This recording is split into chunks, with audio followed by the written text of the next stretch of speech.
Olá, pessoal! Hoje a gente dá início ao quinto episódio da série Sustentabilidade e hoje eu vou entrevistar a doutora Luísa Diele Viegas, dentro da temática sobre sustentabilidade e efeitos das mudanças climáticas nos ecossistemas. A Luísa Diele, ela é doutora em Ecologia e Evolução. Atualmente ela é professora visitante na Universidade Federal da Bahia e a pesquisa dela envolve a avaliação do impacto das ações do homem na biodiversidade, com enfoque principalmente em mudanças climáticas, e o organismo modelo que ela trabalha são réplicas. A Luísa também é uma das fundadoras do Fórum Clima Salvador, Rede Nordeste do Clima, e é uma das referências na área quando a gente fala de aquecimento global e o efeito na biodiversidade. Luísa, seja muito bem-vinda, muito obrigada pela sua participação. Tenho certeza que a gente vai aprender bastante aqui com você. Prazer é todo meu, Camila. Muito obrigada por essa oportunidade de falar um pouquinho sobre esse tema. Eu que agradeço. E para a gente começar, queria que você pudesse falar um pouco para a gente, quais que são, como os impactos, quando a gente pensa nas ações do homem, como que os impactos afetam, no aumento da temperatura da Terra, na biodiversidade, que é um tema tão atual, que a gente vem escutando falar a todo momento na mídia. Se você puder falar um pouquinho para a gente? Claro, então, a gente tem as mudanças climáticas, que são qualquer mudança do clima ao longo do tempo. Então, quando a gente fala de mudança climática, ela pode ser causada devido a uma variabilidade natural, processos naturais de alteração no padrão climático, ou devido à ação do homem, ação antrópica. Especificamente no contexto de ação antrópica, isso se dá desde ali a Revolução Industrial, que foi quando a gente começou a usar o carvão, a queima do carvão para gerar energia. Então, a queima desses combustíveis fósseis, a queima do carvão, isso faz ali com que a gente emita gases que vão direto para a atmosfera, que são os gases do efeito estufa. O efeito estufa é um processo natural também, a gente tem no planeta o efeito estufa como sendo, na verdade, a razão para a gente ter vida na Terra, porque esse efeito estufa é o que permite que a Terra tenha uma temperatura adequada para o desenvolvimento da vida. Se a gente não tivesse essa camada que é a atmosfera segurando o calor que vem do Sol no planeta, a gente teria um planeta extremamente frio e, consequentemente, a vida não teria se desenvolvido. O problema é que quanto mais gás vai para a atmosfera, maior o efeito estufa. Então, o que a gente está fazendo com essas emissões, a gente está potencializando esse efeito estufa. Então, a Terra vai ficando cada vez mais quente. Então, essas emissões, elas se dão, seja pela queima dos combustíveis através do transporte, então, o uso de carro, o uso ali de moto, uso de transportes de maneira geral, também a geração de energia, e também os processos industriais. Então, no Brasil, por exemplo, os maiores emissores de gases do efeito estufa são os setores de transporte e o setor industrial, especificamente a agroindústria, especificamente a pecuária, por conta ali dos processos, tanto os processos biológicos dos animais, quanto o processo industrial ali da produção do alimento que vai ser vendido. Então, a gente emite esses gases vão para a atmosfera, isso potencializa o efeito estufa. E, consequentemente, a gente tem um aumento da temperatura média do planeta e a gente tem outros impactos também, Por exemplo, a gente tem o aumento do que a gente chama de eventos extremos, que são, por exemplo, aquelas ondas de calor, ou então aquele frio que não é comum em um determinado local. A gente tem a neve no sul do país, que não era algo natural, A gente vive num país tropical, mas ainda assim a gente tem tido, volta e meia, eventos aí de neve, ou então de precipitação de chuvas extremas que levam ali a desabamentos de terra, O avanço do mar também, então aquelas ressacas muito fortes que avançam para dentro do continente. Isso tudo é já consequência do aquecimento global, consequência dessa alteração que a gente está causando no clima. E em relação à biodiversidade, né? Claro, se a gente sente essas alterações, a biodiversidade também sente, né? Então, cada grupo de animais, cada grupo de organismos vai sentir essas alterações de maneira diferente. Eu estudo especificamente, né, animais que são ectotérmicos, que são esses animais que dependem da temperatura do ambiente para regular a própria temperatura do corpo, né, como os répteis, por exemplo, que por serem dependentes da temperatura do ambiente, qualquer alteração na temperatura do ambiente vai impactar a fisiologia deles. Então, eles acabam sendo bons modelos para a gente entender esses efeitos. Né? Então, vai muito por aí, assim, muitas espécies já estão sendo impactadas negativamente, a gente já tem algumas extinções confirmadas, né? Espécies que desapareceram já do planeta por conta das mudanças climáticas, e a gente tem cada vez mais, né, tentado entender essas relações, né? A gente, a comunidade científica, né, os biólogos que estão ali trabalhando nessa temática, para tentar, de alguma forma, mitigar esses efeitos. É bastante interessante o que você falou, porque às vezes a gente não relaciona, né, às vezes a alteração do clima com o efeito que a gente mesmo está causando nesse contexto como um todo, né? E como você disse, tudo é consequência, né?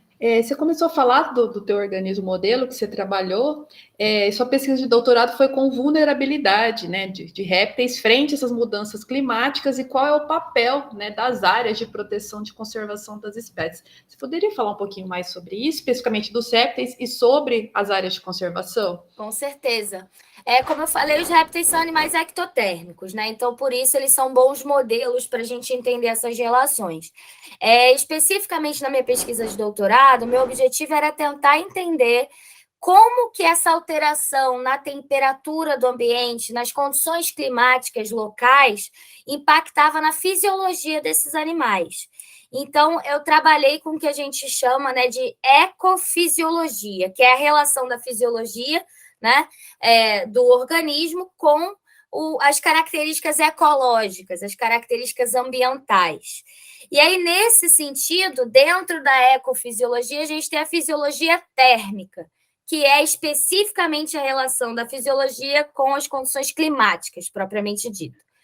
E aí, a minha pesquisa foi justamente, eu fazia experimentos de alteração da temperatura do corpo desses animais, a temperatura corpórea, e para tentar entender como que eles desempenhavam as suas atividades em diferentes temperaturas. Então, por exemplo, a gente tinha um teste, né, um experimento que era o desempenho locomotor. Então, a gente tinha uma esteira própria para os lagartos, onde a gente colocava os lagartos para correr nessa esteira em diferentes temperaturas corpóreas. E assim a gente conseguia ver qual era a melhor temperatura de corrida, a melhor temperatura de desempenho. Além disso, a gente também tem um experimento, né, que é para a gente avaliar a temperatura preferencial. Então, dentro de um gradiente térmico, né, a gente coloca numa ponta do gradiente uma fonte de calor, na outra ponta a gente coloca uma fonte para resfriar, né, a temperatura, a gente cria um gradiente térmico.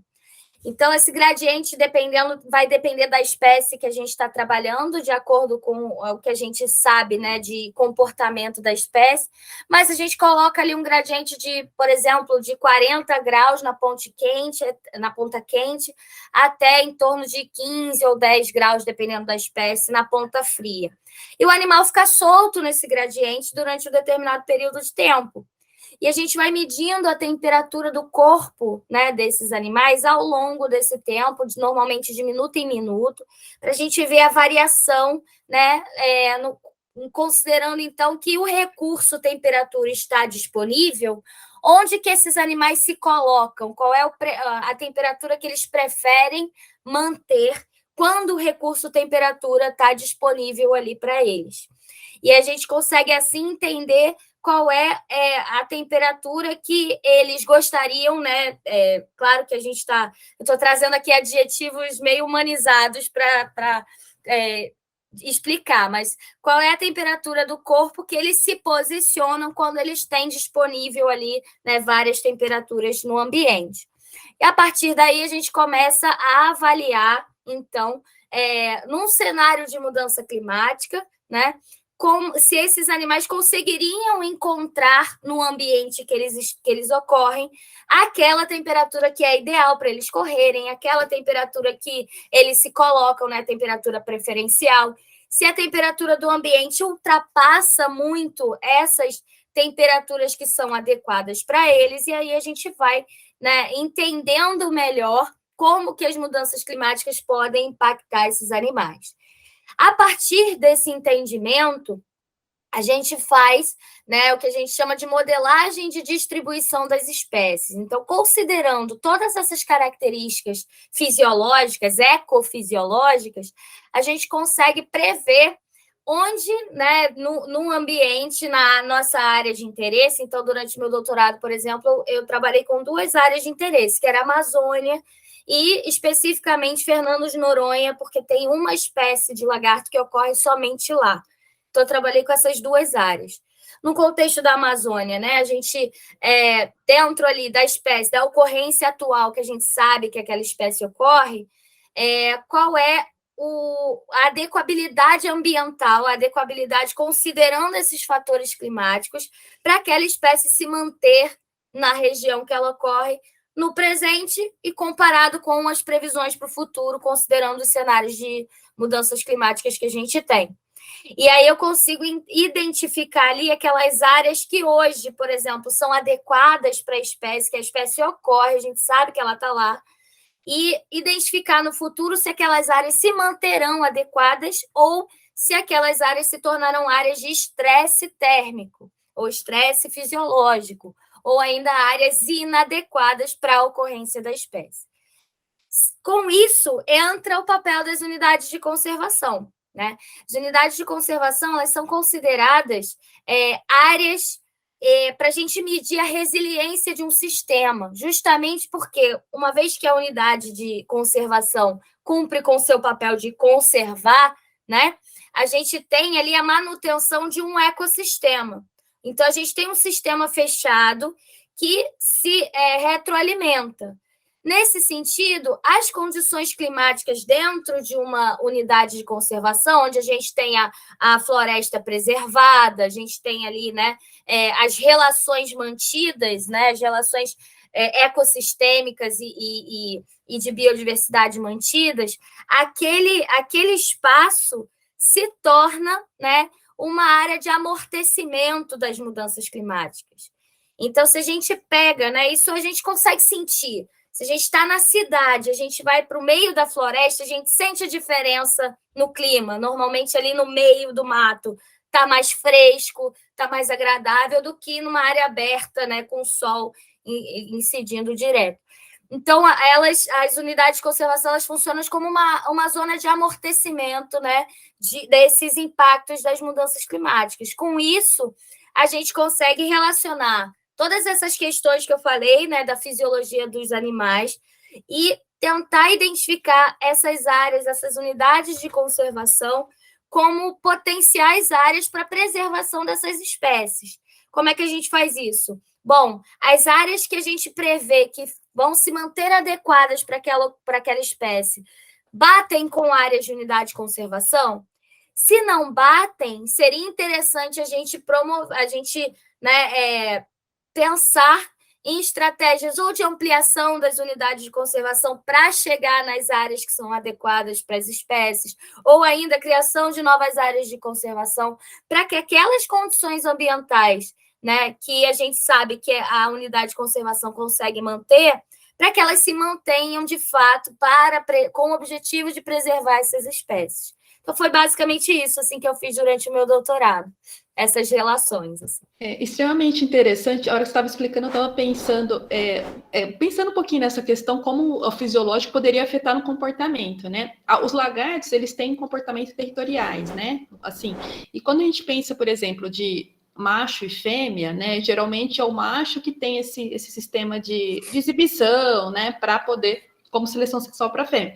Você acha que poderia ter um efeito nos sistemas de acasalamento também desses animais, com oscilação de temperatura? Com certeza, porque afeta todo o comportamento em todos os níveis, né? Inclusive, tem algumas linhas que focam especificamente no comportamento reprodutivo, né? E, inclusive, é uma linha de pesquisa que eu estou agora, né? Depois do meu doutorado e tal, eu estou me aprofundando para fazer esses experimentos também com essa parte de comportamento, não só o comportamento reprodutivo, mas também o comportamento territorialista, né? E a competição também interespecífica. Então, aquele comportamento agonístico, né? A briga entre os machos e tudo mais.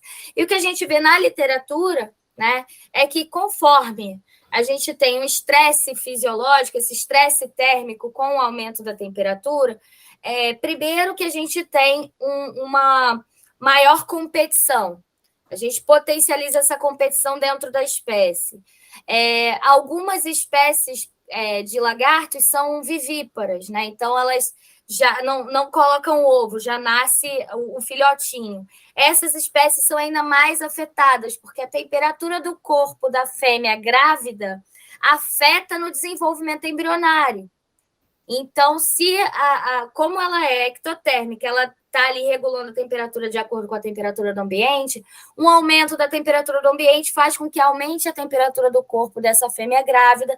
Isso vai impactar, né, no crescimento embrionário. Isso gera filhotes, muitas vezes, com mutações, ou filhotes que nascem mortos, ou filhotes, né, que têm ali uma deficiência vitamínica, enfim, que nascem normalmente mais debilitados ou até menores em tamanho corporal também, do que filhotes, né, nascidos de fêmeas que conseguiram manter ali a sua temperatura adequada ao longo da gestação.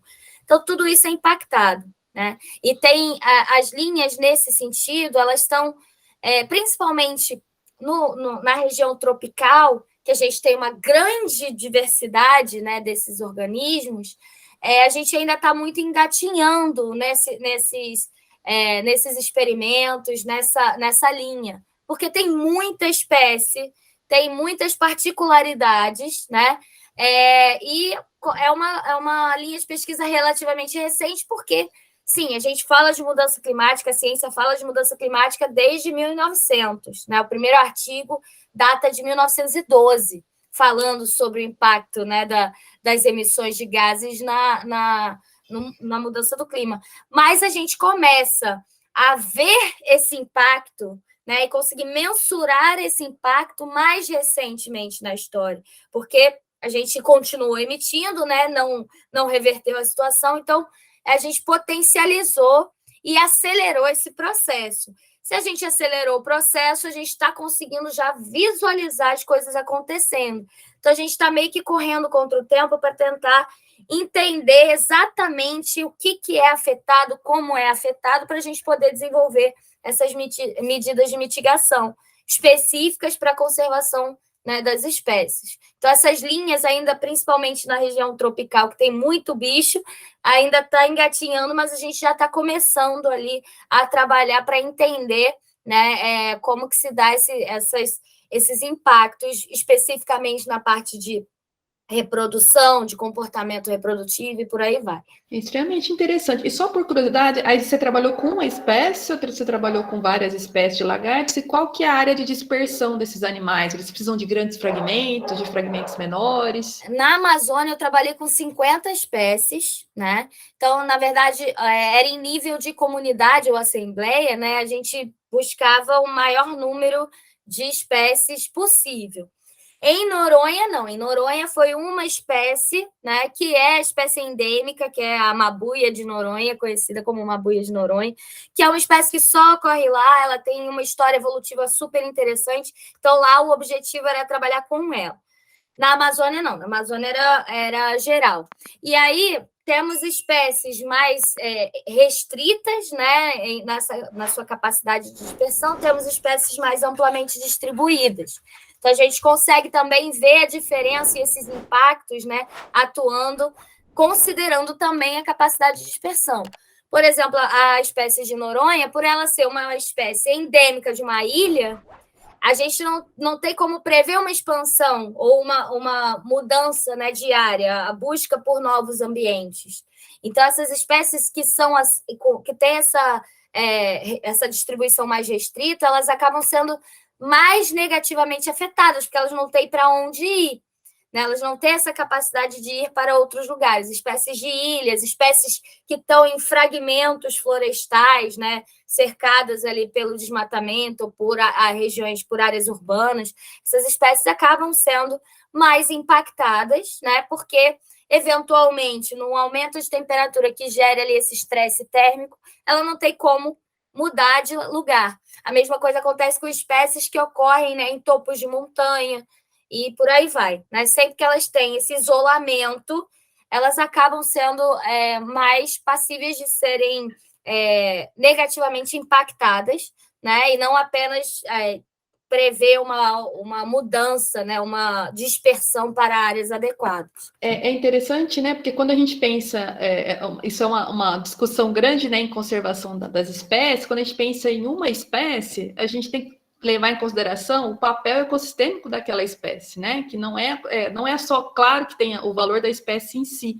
mas tem o papel que ela desenvolve nos ecossistemas. Né? No caso dos lagartos, ele tem um papel ecossistêmico também. Se você puder falar um pouquinho? Com certeza, né? Os lagartos são, em sua grande maioria, são predadores, mas temos lagartos que são herbívoros também. Então, dentro da cadeia alimentar, eles ocupam diferentes posições, né?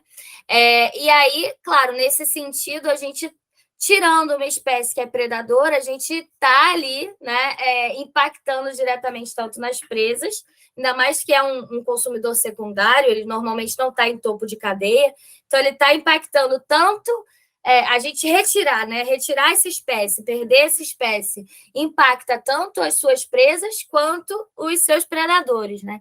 Então, por exemplo, nesse sentido, já existem estudos, não especificamente com o lagarto, mas com répteis e anfíbios, né? Que acaba que meu foco no doutorado foram os lagartos, mas eu trabalho com répteis e anfíbios, são os meus principais grupos de estudo. Já existe um trabalho que demonstra que o fato de algumas populações de anfíbio terem se extirpado numa floresta tropical na América Central, por conta de consequência da mudança climática e também, né, da existência de um fungo que é potencializado pelas mudanças climáticas, essa extirpação, a gente perdeu algumas populações de anfíbios. Isso está levando à extirpação de populações de serpentes que se alimentavam desses anfíbios. Então, a gente já tem isso documentado. E o mesmo acontece com os lagartos. Os lagartos são consumidores secundários, em sua maioria, né? Então, ali, predando outros organismos, ou então como herbívoros, né?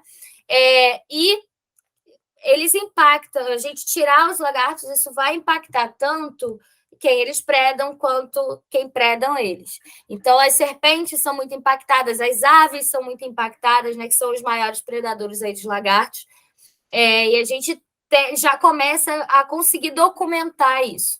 Extremamente interessante trazer essa noção para a gente do efeito em rede, né? Luísa, eu queria que você falasse um pouquinho mais. Eu vi que você é cofundadora no Fórum Clima e de Rede Nordeste pelo Clima. Se você puder falar um pouquinho sobre essa temática. Com certeza.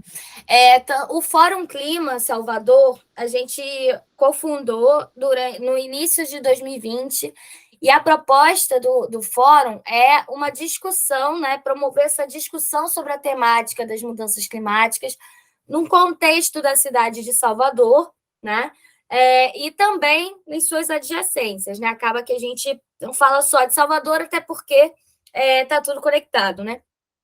E aí, o fórum, ele promove essas discussões e ele não é formado só por cientistas, pelo contrário, a gente tem, né, organizações não governamentais, a gente tem a sociedade civil, né, como um todo, muita gente, assim, inclusive tomadores de decisão, chefes ali de unidades de conservação. Então, a ideia é promover essa discussão de uma maneira transdisciplinar. Então, as ações do Fórum Clima, né, a gente surgiu como uma demanda, na verdade, porque em 2020 estava sendo executado o PMANC, né, que era o Plano de Ação da cidade de Salvador a respeito de mudança climática, e o Fórum ele surgiu como uma necessidade de avaliação desse PMANC, porque o PMANC estava sendo produzido, né, por encomenda da prefeitura, mas de uma maneira terceirizada, e não estava havendo esse diálogo com os agentes sociais. Então, não estava havendo um diálogo com a sociedade civil, com os cientistas, com as comunidades tradicionais, com esse diálogo não estava acontecendo. Então, o Fórum Clima ele surgiu como uma forma de promover esse diálogo, né?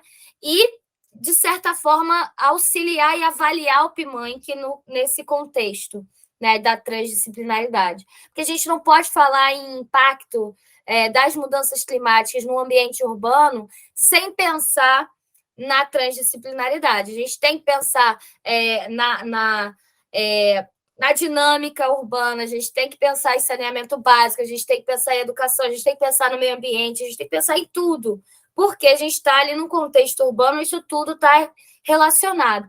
Então, o fórum surgiu dessa maneira, desde então a gente tem algumas ações, né, tem trabalhado em conjunto, inclusive com o Ministério Público, a gente ganhou um edital, né, para trabalhar em conjunto com o Ministério Público. Mais recentemente, a gente promoveu, né, algumas discussões no âmbito do Estado, então, falando sobre o clima na Bahia, trazendo pesquisadores, né, de vários lugares e atores de vários setores também para falar sobre essa temática. Inclusive, nesse evento, eu falei sobre resiliência num contexto ecológico, né? Participei da mesa, era eu falando de resiliência no contexto ecológico e um outro pesquisador falando de resiliência no contexto urbano, né? Então, justamente, a proposta do fórum é promover essa discussão. E aí, a partir do fórum, né, a gente começou, seria interessante, né, que a gente tivesse essa conexão no Nordeste. Né? Por que o Nordeste? Primeiro, porque estamos no Fórum Clima Salvador, na cidade de Salvador, na Bahia, então já é Nordeste, e porque a gente sabe que a região Nordeste e a região Norte são as regiões mais carentes, né, de atenção pública, por assim dizer, numa escala federal. Então, nesse sentido, existe uma demanda grande por essa atenção. Então, a gente entende que é necessário essa movimentação conjunta entre os estados para a gente poder, de fato, né, promover ações de mitigação. Então, a gente começa essas discussões com representantes de outros estados, né? A rede, tanto o Fórum Clima quanto a Rede Nordeste são grupos, organizações que atuam de uma maneira orgânica, então a gente vai, né, trabalhando em paralelo com as nossas atribuições, mas sempre visando essas discussões, né?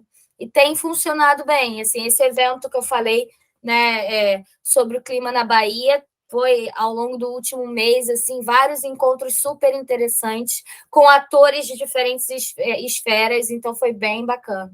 É muito interessante isso que você fala dessa transdisciplinaridade, né? Porque como a gente está falando, né, num tema mais geral de sustentabilidade, isso envolve uma série de fatores, né? Envolve as comunidades locais, comunidades regionais e todo o papel dentro né, desse ecossistema de conservação, né?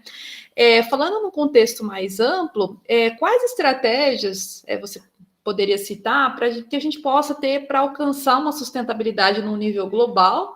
E como você vê o papel das políticas públicas nesse cenário todo que a gente está vivendo? Estratégias tem cada vez mais a gente tem visto, né, o desenvolvimento de estratégias nesse sentido, visando ali uma sociedade mais sustentável, né? Mas na minha concepção, essas estratégias elas só vão ser de fato efetivas quando houver participação pública.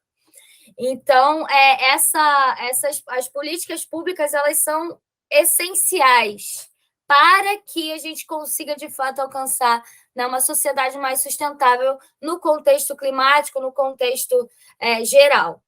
E aí, nesse sentido, né, as estratégias elas têm sido muito focadas na questão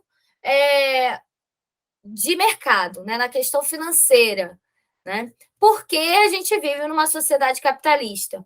Então, se não gira em torno do capital, não interessa ao poder público, e tem sido assim. E é por isso que a gente está onde a gente está, né? Porque o dinheiro muitas vezes está acima de qualquer critério, né? Então, acima da ética, acima da preservação ambiental, acima de tudo. Então, no contexto atual, o que tem funcionado são estratégias visando o lucro, visando o dinheiro. São as estratégias, né, de mercado de carbono, estratégias que mostram que você pode lucrar sendo sustentável. Então, a gente está nesse processo de mudança ainda querendo mudar só o produto, né? E não o sistema. O sistema, o capitalismo deu errado. E deu errado porque a gente causou e tem causado, né, todas essas crises. Mas é difícil largar, né, o sistema. Então, o que tem sido feito, as estratégias que estão sendo utilizadas são voltadas para mudar qual é o nosso produto. Então, ao invés de ser o plástico que eu vou vender o plástico biodegradável, mas eu vou vender. Né? Ao invés de ser de produzir energia, a energia hidrelétrica que gera resíduo por conta ali enfim, né, da sua produção, eu vou gerar energia solar, mas eu vou vender isso, eu vou vender crédito de carbono, eu vou vender. Então, tá tudo, todas as ações atualmente elas estão no âmbito, né, da esfera do mercado. E tudo bem, desde que elas sejam de fato sustentáveis, né? Então, a gente está numa migração para esse mercado sustentável, e isso tem caminhado cada vez mais rápido, o que é bom, porque a gente está num momento crucial, né? A gente está num momento de emergência climática. Então, a gente tem visto essas ações ocorrendo. Só que no Brasil, especificamente, a gente precisa dessa atuação mais incisiva das políticas públicas visando essa migração.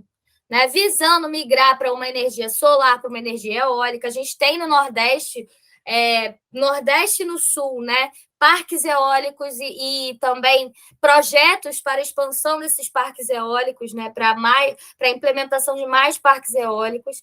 E isso é importante.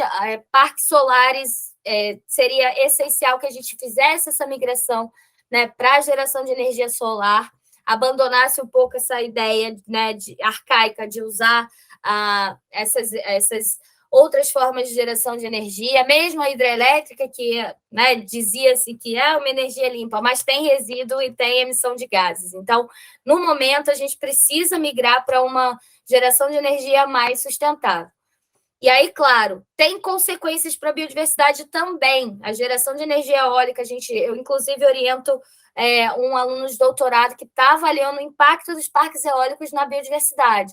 Mas se a gente começa a implementação já entendendo esses impactos e já pensando em maneiras de mitigar, é melhor do que a gente só, né, deixar do jeito que está e continuar emitindo gás à torta e à direita.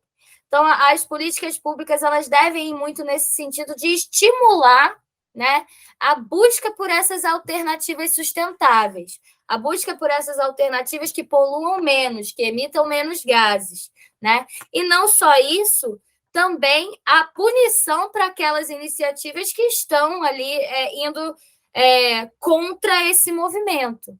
Então, a gente vê o desmatamento na Amazônia aumentando, né? O desmatamento é um grande emissor, não só pela forma como é desmatado, a gente tem essa cultura do fogo, né? Então, atear fogo, a gente está queimando, essa queima gera essa emissão de gases, mas a gente muda completamente a forma como o solo reflete a luz solar, que é o albedo que a gente chama. Então, com o desmatamento, a gente está concentrando mais calor no solo, faz com que o solo absorva mais calor, isso muda o clima. Muda o microclima, mas numa escala regional, numa escala continental, isso muda todo o sistema. Enfim, então, medidas para combater, né, a destruição ambiental, para combater o desmatamento, para combater o uso do fogo, né, isso também é importante e isso está na esfera pública. A gente precisa desse tipo de ação associada com essa mudança ali, né, essa virada de chavinha para um mercado mais sustentável, para uma economia mais sustentável.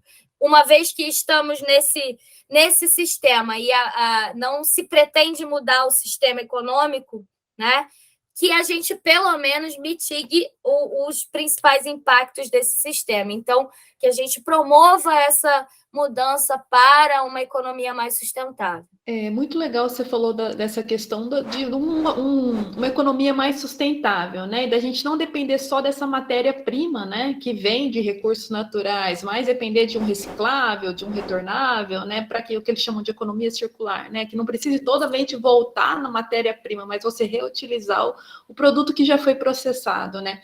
E a gente está numa era que realmente a gente precisa pensar nessas questões de recuperação, né? E não só de exploração. Então, muito bem colocada quando você explicou dessa questão que a gente não vai conseguir reverter o sistema, né? Mas que a gente consiga, pelo menos, diminuir esses efeitos, né? E quando a gente pensa em aquecimento, né? A gente falou agora num parâmetro mais global.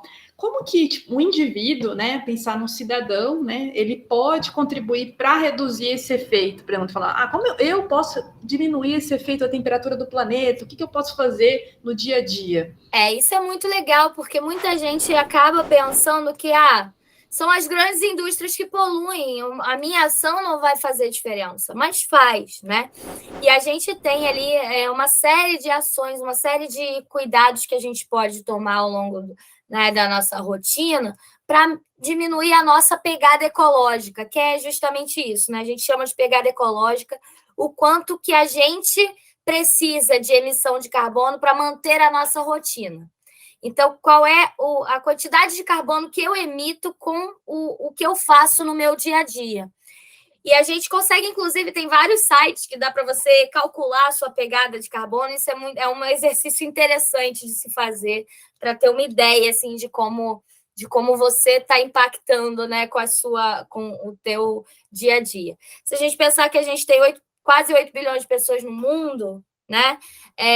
E se todo mundo resolvesse tomar alguma atitude, né, para diminuir a sua pegada ecológica, o impacto disso faz diferença. Claro que as grandes indústrias precisam, né, de regulação nesse sentido, precisa mudar ali o sistema, mas as nossas ações elas podem sim ajudar muito.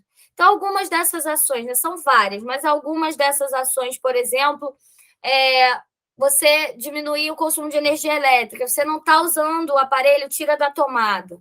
Você por exemplo, né, o chuveiro ligado, fecha o chuveiro enquanto está tomando banho, enquanto está se ensaboando. Você gasta menos água, gasta menos energia também quando o chuveiro é elétrico, enfim. No seu dia a dia, diminuir a queima de combustível. Então, se você precisa se locomover de carro, de moto, ou o que quer que seja, mas você conseguiria fazer esse trajeto na bicicleta, conseguiria fazer esse trajeto a pé, por que não? Inclusive, é mais saudável, né? Você caminhar mais e tudo mais. Além disso, o sistema de carona, né? Às vezes você e um vizinho que vão para o mesmo lugar ou para um lugar muito próximo. Você vai no seu carro, o vizinho vai no outro. Por que não um sistema de carona? Por que não preencher esse carro? Né? Ao invés de ter 4 carros indo para o mesmo lugar, vai com um só. Né? Então, esse tipo de ação parece besteira, mas faz toda a diferença. Outras ações também que parecem pouca coisa, mas fazem a diferença. Levar sua sacola de pano para o mercado, ao invés de ficar pegando sacola plástica o tempo todo. A indústria do plástico está aí, né? Não só emitindo muitos gases, mas poluindo. Né? A gente tem uma ilha inteira no mar só de plástico. 100% das tartarugas marinhas hoje tem plástico no estômago. Então, assim, tem muito plástico no planeta. Então, reduzir esse consumo do plástico também é interessante. Num contexto alimentar, né, como eu falei mais cedo, a agroindústria, especificamente a pecuária, é a maior emissora de gases de efeito de estufa do Brasil e uma das maiores do mundo. A gente precisa comer carne em 100% das nossas refeições? Né? Quem come carne carne, né? Produtos de origem animal. Eu normalmente gosto de fazer esse exercício de falar quem que se alimenta de produtos de origem animal? Quantas refeições no dia vocês fazem sem nenhum produto de origem animal?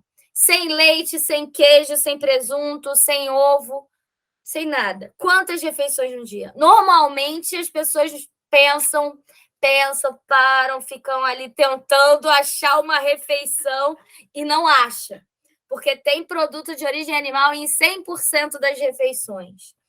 Então, por que não reduzir esse consumo? Né? Não vou falar aqui para todo mundo virar vegano, porque cada um sabe da sua história, né? Eu me tornei vegana tem 3 anos, desde que eu comecei a me aprofundar mais no assunto, a motivação dessa minha mudança alimentar e de estilo de vida, né? Porque o veganismo vai além da alimentação, mas foi uma motivação ecológica, ambiental. Mas assim, não precisa todo mundo virar vegano, mas ter essa consciência e pensar no que você está ingerindo e de onde vem esse alimento que você está ingerindo, isso aí já faz toda a diferença. Porque você começa a refletir, né, da origem daquilo que você está comendo. E isso também ajuda na tua saúde, né? Você pensar de onde vem aquele alimento, o que aconteceu até ele chegar no teu prato, né? E nesse sentido também, outra ação que é muito interessante, que pouca gente acaba pensando sobre, é consumir de produtores locais. Porque você vai no mercado, você vai comprar, né, aquela fruta cheia de agrotóxico que vem de outro estado, que ela é transportada via caminhão, queima de diesel ali, queimando solto, um monte de gás sendo emitido, um monte de desperdício ao longo do caminho, que a gente sabe que o que chega no mercado é 1/3, 1/4 do que foi produzido, o resto vai tudo se perdendo no caminho. Ou você pode consumir do produtor local ali, do cara que produz agricultura familiar, que está ali sem agrotóxico, né? Que do lado da tua cidade, ou até mesmo dentro da tua própria cidade, ele no quintalzinho dele produzindo, vai para a feira, coloca lá na feira orgânica os produtos dele para vender. Esse produto, além de não ter tido esse processo de transporte, um processo industrial, ele é mais saudável, porque ele está sem agrotóxico, ele foi produzido ali, né, de uma maneira muito mais artesanal. Então, você, além de tudo, você ainda valoriza a economia local, você estimula a economia local, você valoriza o produtor local. Então, isso também é uma ação, né? Tendo a feira, por que ir no mercado comprar cenoura, aquela cenoura gigante que não faz sentido, que é por conta dos agrotóxicos, aquela maçã que chega, brilha, né, a maçã. Então, tem o produtor local, vá no produtor local. Você melhora a tua saúde, porque você não está ingerindo tanto agrotóxico, você estimula essa economia local e você diminui também essa pegada de carbono associada com todo o processo, né, de produção e transporte daquele alimento. Então, são ações assim, né? A gente tem aquela história do canudo, né? Que muita gente acabou criticando, porque você troca o canudo, mas continua pegando o copo plástico. Então, você leva a tua garrafa ali junto também, eu estou sempre com a minha. Enfim, essas ações que parecem pouca coisa, mas aí você faz, aí o teu colega vê você fazendo e acaba implementando alguma dessas ações também. Aí outra pessoa vai implementar alguma dessas ações. Aí tem os movimentos como Segunda Sem Carne, você tira um dia da sua semana para não comer carne, e por aí vai. Quando a gente vê isso, essa ação individual já se tornou uma ação coletiva, e a gente vai, né, conseguindo diminuir a pegada de carbono da nossa região, da nossa bolha, né? E assim vai se expandindo. Então, são pequenas ações, mas que podem sim fazer a diferença. É legal porque temos alternativas, né? Você citou 4, 5, uma série de alternativas que não depende tanto, né? Algumas são um pouquinho mais trabalhosas, outras menos, mas temos alternativas para poder contribuir, né? Com todo esse contexto. Luísa, a gente está chegando no final e eu queria que você deixasse alguma mensagem ou alguma coisa que não foi perguntado, que você acha relevante dentro desse tema que a gente está conversando aqui. Maravilha, Camila. Eu tenho 2 mensagens nesse sentido que eu sempre acho importante a gente reforçar, né? A primeira coisa é que a gente precisa entender que a gente não é dono da natureza, né? O ser humano não é dono da natureza, o ser humano faz parte da natureza. A natureza não depende da gente, né? A biodiversidade não depende da gente, os ecossistemas não dependem da gente. Mas se a gente destrói a natureza, destrói a biodiversidade, destrói os ecossistemas, a gente sai prejudicado, porque a gente depende dos serviços ecossistêmicos, a gente depende da biodiversidade, a gente depende do meio ambiente, da natureza. Então, essa relação que a gente inverteu os papéis, a gente se coloca acima, a gente se coloca como dono, nós não somos dono, nós estamos na base, nós fazemos parte daquilo. Então, destruir o meio ambiente é destruir a nós mesmos, né? E a gente está vendo isso acontecer. A gente está causando a 6ª extinção em massa do planeta Terra, né? E a gente pode reverter essa situação. Então, é importante que a gente se coloque no nosso lugar de parte integrante da natureza, e não como se a gente estivesse acima, porque a gente não está. É a gente que depende da natureza para existir. E a outra mensagem que eu gostaria de fechar aqui, né, a minha fala, bom, estamos em anos de eleição, faltam pouco menos de um mês aí para a gente votar nos próximos governantes, tanto em esfera estadual quanto em esfera federal.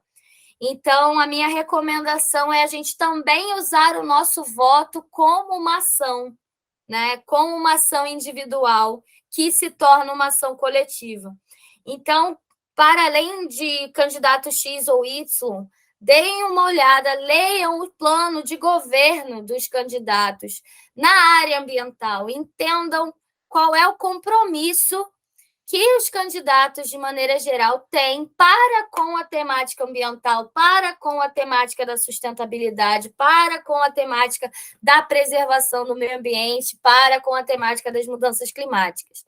Porque, para a gente cobrar, a gente precisa saber qual é a proposta. Então, não adianta a gente colocar qualquer pessoa né, governando o nosso estado, o nosso país, e depois querer cobrar algo que já estava muito claro desde sempre que não era uma prioridade, não era relevante para aquele candidato. Então, leiam os planos de governo, vão atrás dessas informações, assistam aos debates, né?